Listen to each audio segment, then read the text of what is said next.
Hey guys, thanks for tuning in to another video on ForgottenWeapons.com. I'm Ian McCollum, and I'm here today at the Springfield Armory National Historic Site, taking a look at some U.S. Army prototype small arms out of their extensive reference collection.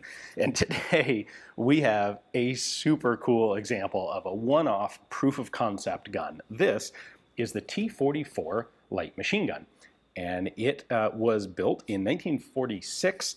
It is a hybrid of a German FG42 receiver and barrel and German MG42 top cover and feed system. Now, this is the very first step in what would eventually become the M60 machine gun. After World War II, the US knew that we needed something more modern than the Browning 1919s. Those were very reliable guns. They were very durable guns, but they were obsolete or obsolescent. They were from the era of a medium machine gun on a tripod, crew served, requires multiple people to use. You have to put down a tripod, you then have to put down the gun. It's not shootable from the shoulder. It's really not shootable effectively by a single person. And the US wanted something a little more along the lines of the German universal machine guns that could be fired by one or two men if they needed to be in sort of the light machine gun role, or tripod mounted to use as a heavier emplaced gun for longer range fire or anti-aircraft use. But they wanted something a little lighter than the MG42, and in studying German small arms development after the war, which the US and everybody else, all of the other Allied powers, were all very interested in the German small arms developments. The Germans had done a tremendous amount of R&D, and we're just throwing all sorts of design concepts at the wall to see what would stick. The US was really interested in the FG42. The US was really interested in the MG42, and they got the idea to essentially just kludge the two together. The FG42 was seen as a rifle weight firearm capable of sustained full auto fire. Now, the FG42 in reality is a relatively fragile gun. It's really kind of built right on the ragged edge of engineering safety limits in order to be as small and as light as it is while still capable of full auto fire. But the US saw it as, hey, it's a machine gun, we'll just belt feed it by taking the top cover and feed system off an MG42 and kludging it onto an FG42. And in June of 1946, they gave a contract to the Bridge Tool and Die Works in Massachusetts to produce this as a prototype, as a proof of concept. I think it's important to point out that this was never the idea of this is what we're going to adopt. This was, do these mechanical elements work together? Let's just try it out and see if it's a totally flawed idea or if there's potential in it. So Bridge Tool and Die worked on this for about 6 months and completed this gun in December of 1946. Let's take a closer look at it. All right, let's start at the front. The front of this rifle is completely unchanged. It's just standard FG42, basically all the way back to the chamber. So it's a second pattern FG. The original serial number maker's marks have all been removed when they did modifications to the receiver. But the gun's identical back to here. In fact, I have a regular FG42 here we'll be using as a comparison. The grip is basically the same. It's been modified a bit. The safety pin, safety lever is gone. But we still have our case deflector, and most of the right side of the gun is intact. It's the left side right there that things get funky. So this is an MG42 top cover, unmarked, probably out of an armorer's toolkit, a spare.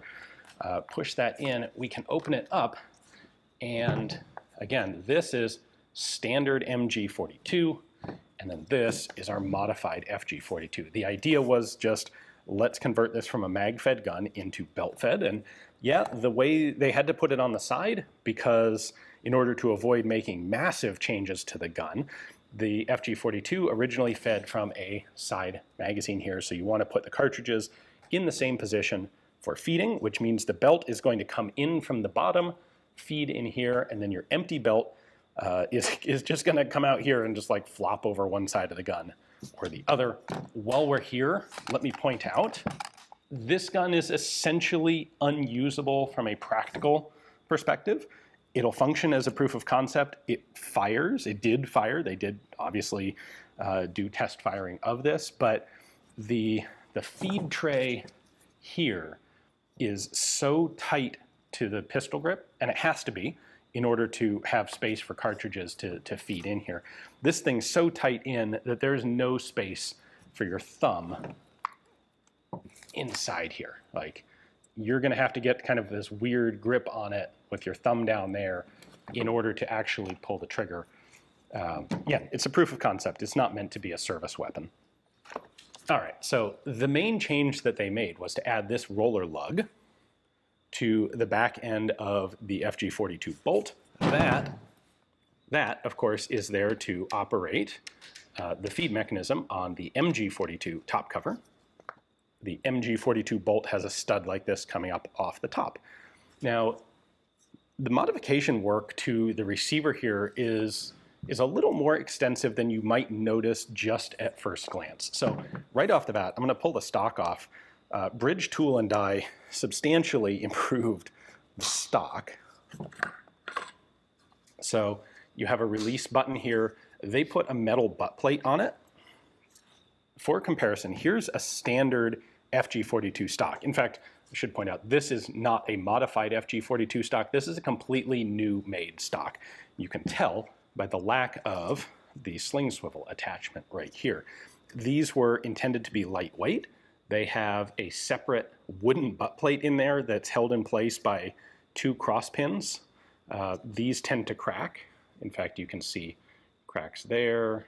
That one's mostly okay, but both sides here are cracked.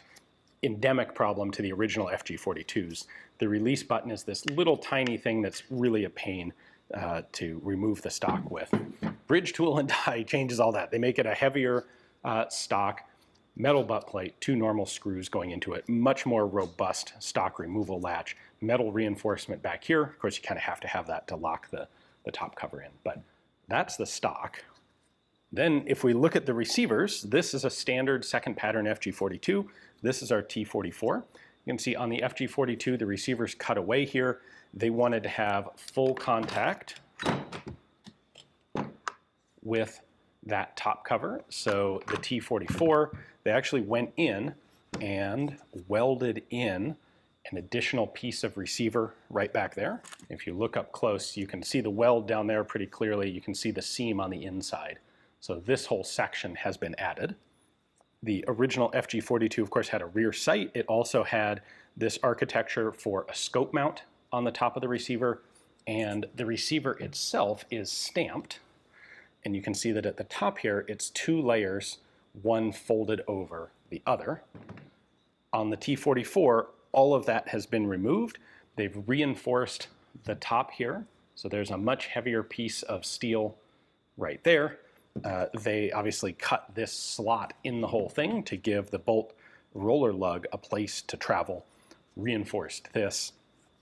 They added this lug in here. That's going to sit right behind the feed tray and right in front of this element of the feed system. So that lug sits right in here to lock everything together, I suppose, give it a little more rigidity.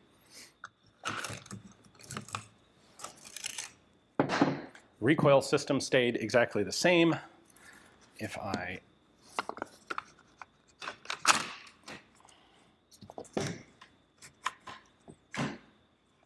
pull the bolt back, you can see they've added this roller lug on the back end of the bolt. And then, of course, that slot for it to travel in,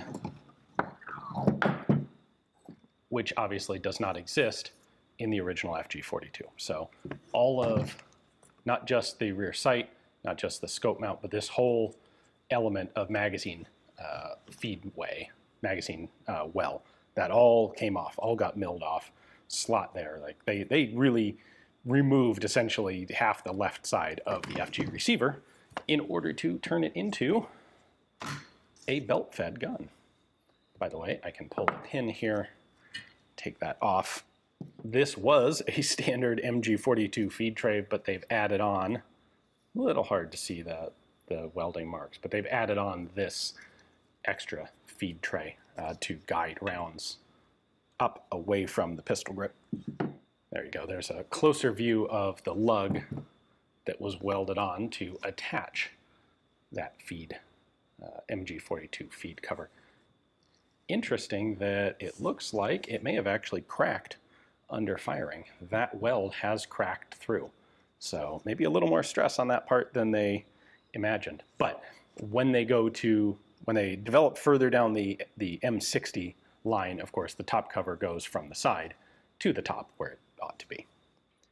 The T44 as a project ended with this gun. This was the first T44. It was the last T44. It's the only one. The project continued because as a proof of concept, this was a positive development. Like, yeah, this works. However, there are some changes that the Army immediately knew they wanted to make. So one of them was to go to a disintegrating link instead of a belt. Just as this proof of concept, having the empty belt flopping out the top of the action here would be extremely awkward and obviously a complete no-go from a military issue perspective. And the US, well, we had experience with solid belts as well as disintegrating links from the 1919. They wanted disintegrating links. That was going to be changed. And then they also decided that they wanted a quick change barrel, which makes a lot of sense. The FG42 barrel is far too light for sustained fire on a gun design like this. All of the really purpose-built machine guns that are coming out, that were out in this period and that were coming out later, either had super heavy barrels or had changeable barrels. So they wanted a quick change barrel. With those two major changes and a number of smaller refinements, especially refinements to the ergonomics. Like, let's build this as more of a ground-up new gun than taking captured, worn-out German FG42s and just converting them. That project became the T52. And the T52 would go through several years of development with Bridge Tool and Die, the same company, before eventually it went on to a couple other designations before finally being adopted in the late 1950s as the M60. But this is where the project originated. It is a true one-of-a-kind gun that I think a lot of people have seen Aberdeen Proving Ground photos of, but very, very cool to be able to take this out of the reference collection here at Springfield and show it to you guys. Huge thanks to the museum here. If you find yourself in Springfield, Massachusetts, definitely take some time, stop by the Springfield Armory National Historic Site Museum. They have a whole bunch of cool small arms on display, some cool machine tools as well, like the very first stock making machine, which is just a fantastic piece of engineering by itself. And then, you know, ordinary boring things like short-barreled M1 Garand carbines and double-barreled developmental trials FALs. Awesome stuff. Stop by if you have a chance. Hopefully you enjoyed the video. Thanks for watching.